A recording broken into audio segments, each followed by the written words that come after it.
Well, this is a question to be asked really from the countries themselves. I think the NATO and all of the NATO member states and the United States, all of them have a huge responsibility towards Afghanistan and towards particularly people who have worked for them. There are thousands of Afghan men, and even in instances women who have collaborated and worked with the military forces on the ground, and they deserve to be protected and to be supported. At the same time, I believe the NATO member states and the United States as well need to prioritize and focus on ensuring a settlement before they leave completely by September 11th to 2021. Without a political settlement in place, it will not only be very miserable and very, very dangerous for the translators who have worked or collaborators of the NATO forces, but also for the entire population that are already, experiencing the most severe level of violence on daily basis. There's a period of even further difficulties. One, accessing embassies is impossible. Most of the embassies in Afghanistan do not operate, of the NATO member states to be very specific. US embassy, which operated until I knew just before COVID situation, based on some news, there are over as many as 18,000 Afghan translators already putting on an application without, getting any results from it. I have to also add that in addition to translators and those who have worked in the military bases, there are hundreds and thousands of people who have worked and collaborated with different organizations supported and sponsored by the European countries, by the US, by Canada, by Australia, by different countries. The point really here is not to take everyone out, because that is practically impossible. We all know it. If we will be talking about millions of people. The priority, on the one hand, must be over the point of ensuring a settlement before a full withdrawal, because the world definitely share a responsibility in ensuring such kind of an arrangement. And secondly, for those who are specifically at risk, and there are mechanisms to assess these risks, we've heard just from some of these translators how they are experiencing, and I can just to sort of vouch for that without any doubt, that they are all at risk.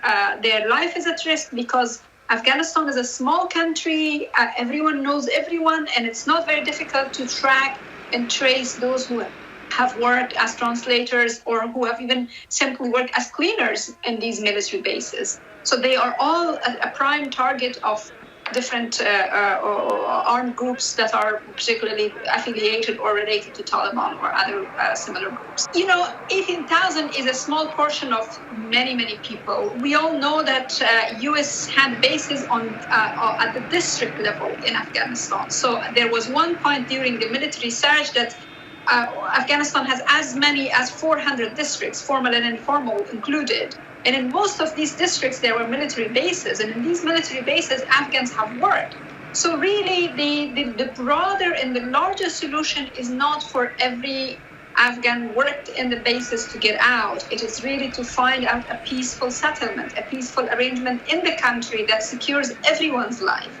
Because let's face it, the translators, the collaborators of the West are not the only ones that are, prime target of the terrorists. The school children are. 2 weeks ago, we had a horrible incident in Dasht-e-Barchi in Kabul with as many as 85 to 90 students losing their lives, young girls. Earlier than that, we had an incident similarly in Logar province where 23 young Afghan men from one district were targeted in that attack. So violence is unprecedented in the comparison with the last 20 years. There is a huge responsibility towards NATO and other allies of NATO to really ensure a settlement, but at the same time, working with the people. I think in terms of generally speaking, those who have directly collaborated with military forces, I think they do deserve a recognition. They deserve not only they deserve a visa to arrive to the United States or to the rest of the country, but some level of security and safety for them also here when they arrive in the European countries or in the US. because if they arrive without a job, without an employment, they might end up going back. And I heard from a number of people that they had to kind of feel that they have to go back because they couldn't find and sort of reintegrate themselves into the societies in this part of the world. So there needs to be a more sort of a comprehensive program to ensure that those who really are at risk, they are all, protected, whether within the country or taken in terms of relocation. But meanwhile, there has to be a much larger sort of look into this issue of ensuring that the country itself is reaching a sort of a peace settlement arrangement that secures everyone's life, those who are ordinary civilians who are equally at the moment at risk, and their lands and their farms are completely mined by Taliban as we speak. And Helmand, there are stories about how, literally communities and villages are being planted by mines. Similarly, in other parts, in Balkh province, I hear the same from my relatives, how they are bulldozing and destroying the infrastructure in the areas that they try to take over and plant mines all over. So the risk is general, but the interpreters or collaborators of the military forces do deserve a specific attention and prioritization in order to secure their lives.